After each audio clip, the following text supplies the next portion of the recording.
So welcome back, buddy, to day one. We're just kicking things off here, just getting started. And of course, today we're talking about, opening to new possibilities, new perspectives. This ideally can recreate a new identity for ourselves, a new personality, and therefore a new personal reality. And I'm super excited to have dear sister on with me today. Just such a elegant being. Emanuela Padellaro. Welcome, Emanuela. Thank you. It's such a pleasure You're to welcome. It's an honor. It's an honor. She's a personal development and expansion guide, and tell us what that is. And she's going to be talking today about how to use challenges to actually identify our path to freedom. And I love this, Emanuela. This whole minute is about opening, activating, optimizing, and then aligning and operating so that we can get to this place of true freedom and fulfillment on every level. So I'm super excited to hear your talk today, hear your wisdom in this area, and yeah, with that, I'd love for you just to kind of take. thank you. Yes, such a pleasure and honor for me to be here. And yeah, this is a topic that it's very dear to me because, as you said, I work as a personal development and expansion guide, and I focus a lot on subconscious rewiring. But before we even get to that, for me, it's very important to kind of help people navigating life and having a higher understanding of the challenges and the situations that are presented in our daily life. Because something that I've always seen in my life and in others is that, like, there are often challenges. There are often things that don't work out the way our conscious mind wants them to work out. And these challenges and this situation can really create a lot of like sadness, resistance, because you're like, okay, maybe we're trying to manifest, we're trying to create, I don't know, perfect relationship, and we keep meeting like the wrong type of man or the wrong type of woman, and then we get like upset and we're sad and like why things are not working out. And obviously this can also expand to like all our areas of our life and even more challenging situations. And coming from someone that had like a pretty intense childhood, I had a lot of challenges and a lot of like pain moments. And now looking back, I can see the medicine and the lesson in each one of these challenges that I've presented to me. So that's why a big part of my work is actually helping people seeing differently with different eyes these challenges, these situations that feel painful and uncomfortable, to actually find the medicine and the lesson, and in a way break the patterns and not make this situation present themselves anymore. And to better explain this, I first have to say that the way I see life, it's um, it's kind of divided on different layers, and this is very much also the shamanic approach. We have our like human layer, like the physical one, so like this is a table, like the material one where things are how we see them. Then we have the emotional layer, then we have the mental layer, and then we have the spiritual. So for me, something very important is always to observe and to have my clients observe what gets presented in their life from all these layers. So what is it at the physical level, at the material part?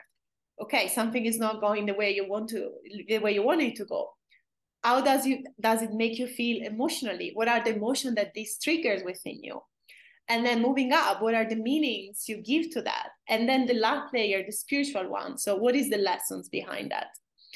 And once we do this exercise and we start observing from kind of like higher up, in the end, we always end up finding that as much as that situation, that thing that happened was intense, was challenging, it came to change our life and to really teach us something that was very, very, very necessary for our soul expansion and also for our purpose. Recently, I was living in Tulum, as you know, and I had a very, very, very, very intense time. And for a week, even though, you know, I'd been on my journey for so long, it was so emotionally painful what I was going through that I couldn't leave my bed. But then I know I do this work, I teach this to my clients. I was like, okay, what is the lesson here? And everything then, once I integrated, once I look it from above, everything made so much sense. And I was so grateful for this pain because it made me who I am now, which is different from the person I was a month ago. This experience helped me to become much more grounded, much more mature. So using challenges, instead, of course, we are human, we feel the pain, we feel sadness, we have anxiety, but then giving ourselves the time to feel these emotions and then to really become our higher self and say, okay, I don't know if I believe I am creating this life or someone else is guiding me, but I know I am eventually the creator of my destiny. So how am I choosing to act now? Am I choosing to stay here and sad and let this experience destroy me? Or am I choosing to rise above and see what are the lessons and see what am I learning through this pain and why this is presenting itself? Because also so many of us get stuck into patterns, you know, into loops. It keeps happening the same thing in just different forms and shapes. But this happens just because we're not learning our lessons. We let this situation affect us even more and maybe confirm belief, or like limiting belief we have about ourselves. But if we take a different approach and we're like, okay, this is challenging. What am I here to learn? What part of me have created that? Because in the end, very few things I believe. I personally believe we create everything that happens in our life, but certain things are harder. I lost my father, and I didn't do anything to lose my father. Did I agree on that in I don't know, in some sort of preparation to this life journey? Maybe, but that's something that I cannot see. I didn't have any fault. I didn't do anything. But most of the things that happened in my life that I didn't like, in the end, tracing back, I actually created that. I created that. I found myself 3 years ago in Tulum, almost having no money. And why? Because I did poor investments. I made poor choices. So this radical like responsibility really helps us to see, okay, now I'm in a very bad moment, but what brought me to this moment and how can I change it? How can I learn the lessons and observe myself? So this is not going to happen again. And I'm going to be much stronger. So this is pretty much, really my approach and how I'm actually welcoming challenges because once we look at them with these eyes, they help us expand. They are like, it's us really showing us how we're like, maybe not really following the path we said we wanted to follow. And now can we change path? So I think they're very powerful. Yeah, I love this, and it's just such a small shift in perspective from watching to me to this is for me, and everything is an opportunity to learn, to heal, to expand in some way, shape, or form. You get the healing, you get the lesson, and you get to maybe a closer version of that highest you that's out there somewhere, you know. Absolutely. And like I just love this idea that there really aren't, they're only opportunities. Totally. I agree. And sometimes I find it useful this is something I teach my clients to look at our life, like if it was a movie. When we watch a movie, of course we have our favorite characters and we hope that something is gonna go a certain way. But in the end, we're watching or observing something. So why don't we do that with our life and just observe what we are creating, what we're doing, what is going wrong, and kind of take the place of the director and just changing it. Which obviously now I'm saying just changing it, yes, like make it sound easy, but in the end it is easy, like, and this doesn't mean we don't feel emotion. We do feel the pain and the regret, but then also let's not stay stuck in these human feelings and just rise above and say, okay, I regret doing that, but what am I going to do with this regret? It happened. I'm learning something. Let's not do it again. Let's move on. Taking away the weight from the regret and like I did something wrong or I make poor decision. Okay, you did it. Move on. This is also a lot of like inner child healing, like going back to that space and feeling like you're okay. You did something you maybe are not so proud of, but now you're learning and let's move on. There's a new chapter ahead. Absolutely. How does one identify, because I believe we become very habitual, right? So if somebody's brand new to all of this and has never really experienced it before, is not used to, kind of pausing and tuning into, how I feel, or if, things are really going my way, or if I want to make a change at all, what are maybe one or two things that somebody could do to begin to just identify some of those things and look at this a little bit differently so can provide that path to freedom? Yes. Yeah, that's a good question. I definitely so I feel that the first thing we need to do is to develop this connection with ourselves. And many of us, I remember myself at the beginning, I didn't have this connection with myself. I was just going about life disconnected from my feelings, my emotions. So the key is to reconnect to that, because once we find love, like this concept of self love, we can forgive ourselves for like our mistakes, and because many times we are stuck in situation and we start like exactly like regretting or feeling like, well, what are others going to think of me, or disappointment towards ourselves and others, and we become our enemies because we lack this concept of like loving ourselves and forgiving ourselves, and also having our own back. We're going to a challenging situation, and it's almost like sometimes we don't have our own support, so we cannot move forward. So definitely for me, the first advice that I would give is going back to this concept of like self-love and really journaling on that. I find journaling such a powerful tool because it's the first tool to actually sit down and have a conversation with yourself. So if you're going through a challenging situation, for instance, there are definitely a lot of emotions that are gonna come out of this situation, either towards yourself, towards others. So start writing them down, and everything that has to do with you, find a way to like forgive yourself or like love yourself more, and really use these tools of writing as a way to connect to yourself. Because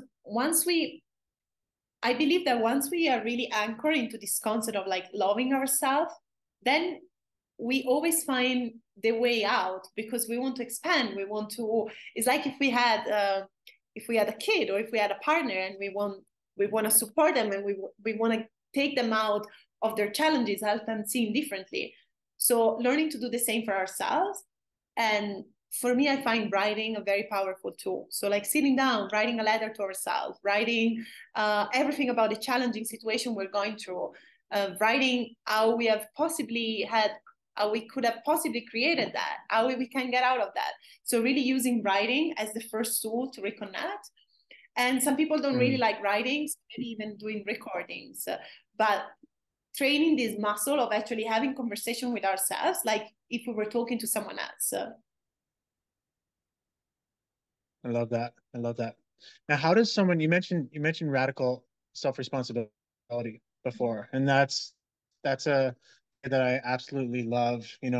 What would really happen if each one of us took radical responsibility for all of our own thoughts, feelings, and actions? What kind of world would that look like? So I would speak for you to speak radical self-responsibility. What does that mean? What does that look like for you? Yes, that's a good one. For me, this is freedom and empowerment, because once we know we're fully responsible for pretty much anything that happens to us, life becomes more free and more empowering, because now all of a sudden it's not anyone's fault, it's my fault. But if it's my fault, it means that I can change and shift the situation. And Mhm. being in the victim mentality, it's something we are so trained to be also by, you know, our society and even the school system. You know, everything kind of trains us to be the victim, but we're not the victim. Mhm. We are the literal creator of our own life. And the moment we realize that, we might feel a bit bad at first. It's like, oh my God, yes, it's true, I did that. But then this turns into empowerment because we have the power in our hands to change things. And this can be a tough one Mhm. because it's easy. It makes us feel better as humans to feel like, oh, but like, is that person that treated me poorly? And this is not to justify people that treat us poorly or badly, but it's also to admit that somehow we allow that. We allow that person in our life. We allow our boss to treat us in a certain way at work. We are not standing up for Mhm. our rights. So the moment we realize that it's on us, at first can be painful. You're like, you're okay, I have no one to blame, it's all on me. But then it's empowerment. Then it's like, I can change it. I can literally stand out now and leave my work because I am not treated right. And if we don't do that, why don't we do that? You know, because Mhm. sometimes, like, I was talking recently to a friend of mine who was exactly in a situation like that. She needed the money, but also there were so many other jobs opportunity, and for some reason she was staying working in this hotel where she was treated poorly and coming home and complaining about it. But then I asked her, is it something that, where do you find benefits in this? Because you can change it. And somehow there's like, this is why subconscious work is so important, because there are parts of us that wants us to keep stuck in the victim mentality because of trauma, because of experiences, and it's fulfilling something that we already believe about ourselves. But ultimately, we have the power to change that too. You know, it's like radical self-responsibility is literally for me the key to the healing journey, because you realize Mhm. you're the creator of your own reality. Everything is on you. So how do you make it happen? What is it that you need to change? Love this. So inspiring. And there's so many. I wish we had more time. I wish we had about 4 hours because we could really do some damage here and but we only have a few minutes left. So I want to ask two more questions. Mhm. What does freedom and fulfillment look like and feel like? So that's question one. Kind of Yes. Um, well, how it look like, I guess it can look like different for anyone. For me personally, it looked like knowing that I can live the life I want and that all my dreams are possible, that I can reach them. And that if I'm not there yet, it's because there are parts of me that I still need to master or work that I need to put into to make it happen. But it's this feeling of everything is accessible because I am making it accessible. I am working to become that version of me. So for me, it's about like knowing that I can expand and that I don't have to be, I am nothing like the, you know, I grew up in a very small village in the middle of nowhere. And now my life is like literally like light years, that like far from that life I used to live. And I know that in 20 years, I'm going to look back and I'm going to just be so much more closer to my dreams and goals. And it feels like almost evolution, you know, I can expand myself, the freedom of expansion and the freedom almost from suffering in a way, because I'm not saying I don't feel pain, I do, but like suffering takes a complete different look, you know, because I can look at it and say, okay, I'm going through this because it's gonna help me expand. So all the human pain and problems almost become less impactful. So overall, I'm much more joyful and in trust and not attached to the outcome. You know, it really feels like freedom and liberation from the pain of the mind, which is Mhm. such a complete different way from the way I used to live in the past. So this is pretty much what it is for me. You know, I really expansion, knowing that I can reach my dreams and goals, and that the everything that is about pain and human suffering gets less and less important because it's just something I'm Mhm. observing about myself and transmuting pretty quickly. Like pretty quickly. Yeah, Sure. Thank you for that. Last of question. course. What does performance mean to you? Peak performance. Yeah. Yes. Um, to me, it means really being fully involved in what I'm doing, fully present, and really almost like optimizing my time and my task. Because for me, it's about really that that moment, that state of mind in which you're fully committed, fully present, fully aware of what you're doing, and also fully aware that you played an important key role to make that happen.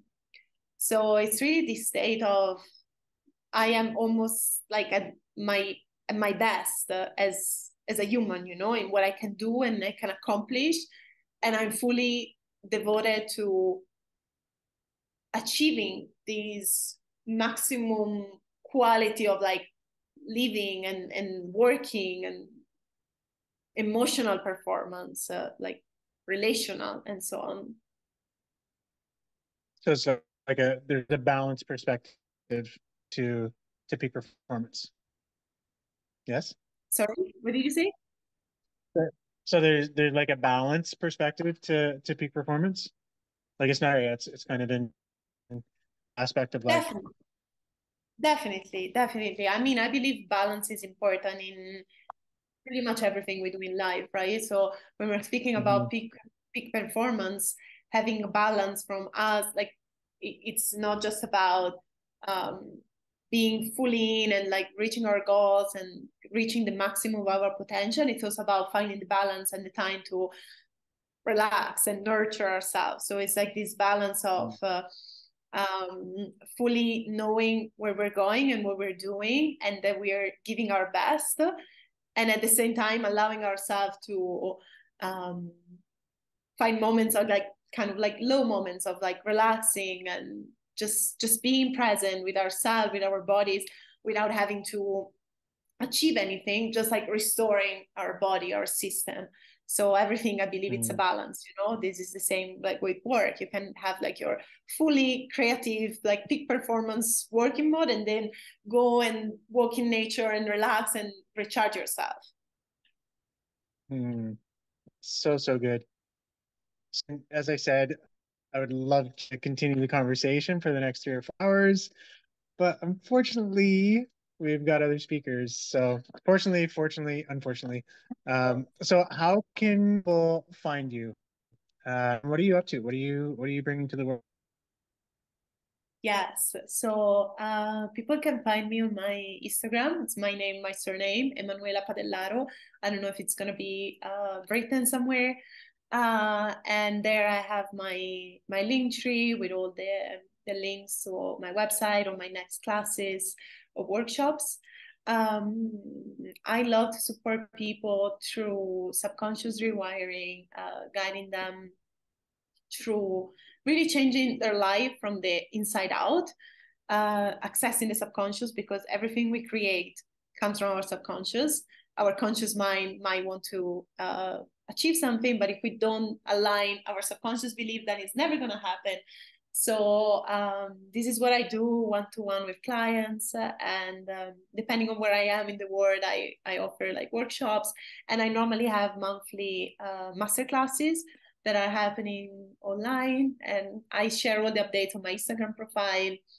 I also have a side of me which is more business oriented. So I also offer my subconscious rewiring in terms of like business strategies.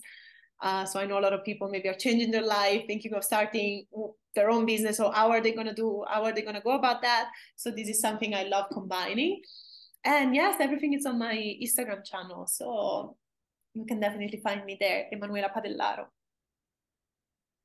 It's amazing. Thank you so much, Emanuela. Thank you for being here, for how you show up in the world, everything that you're world and doing to support them in their journey. It's always an honor for me to connect with you, and such an honor to have you here. So thank you so much. Thank you. It was such an honor for me to be here and like answer your questions. And I'm so excited to see these like going out in the world. And I'm Mm, very grateful. me too. Thank you. And Thank to you. your viewers, as said, we're just getting started. We've got many more coming up today, tomorrow, and the next day. So be sure to continue to tune in, stay with us. We've got much more coming your way.